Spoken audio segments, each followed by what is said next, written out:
હા, આજે હું મારા પર્સનલ કામે બહાર હતી અને ઘરે આવી ત્યારે ભૂમિબેન પરમાર જે અમારા મેનેજર છે બાંધકામ શાખાના હું ઘરે આવી અને એ મારી પાછળ ઘરે આવ્યા.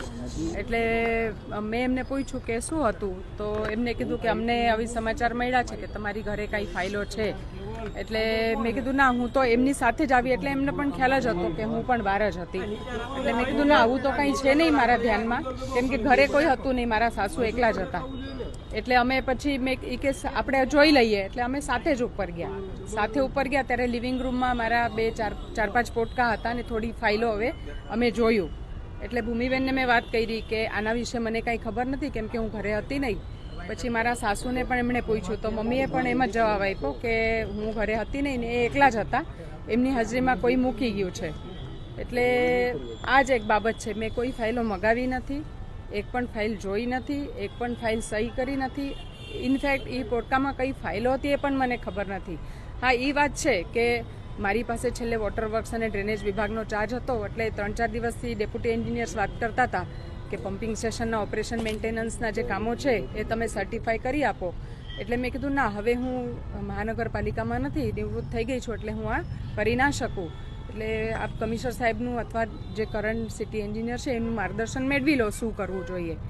અને બસ આ જ વાત હતી. મેં એક પણ ફાઇલ જોઈ નથી, મેં ફાઇલો મગાવી નથી, મેં ફાઇલો સહી પણ નથી કરી.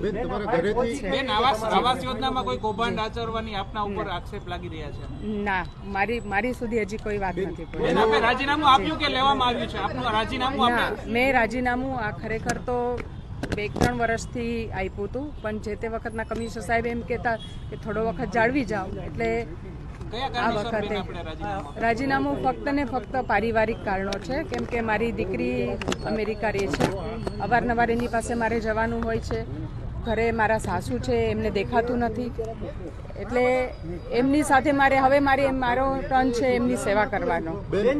ફાઇલો મળી છે, ફાઇલો લઈને તમે હવે અહીંયા તપાસ કરશો, કારણ કે કેમેરા પણ છે તમારે અહીંયા, તો કોણ મૂકી ગયું સવાલ મોટો છે. ફાઇલો મળી છે તમારા ઘરે? યસ, હા, ફાઇલો મળી છે. સીસીટીવી ફૂટેજમાં પણ જોઈ શકાશે કે કોણ ફાઇલો મૂકી ગયો છે, કેમ કે હું તો ઘરે જ હતી નહીં.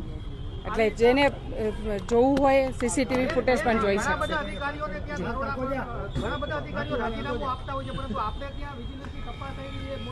હા, એટલે એ પોટકા મૂકી ગયા છે કોઈ, એ મેં મગાવ્યા નથી. શું કામ મૂકી ગયા છે એ જે તે ડેપ્યુટી એન્જિનિયરને પૂછવું પડે.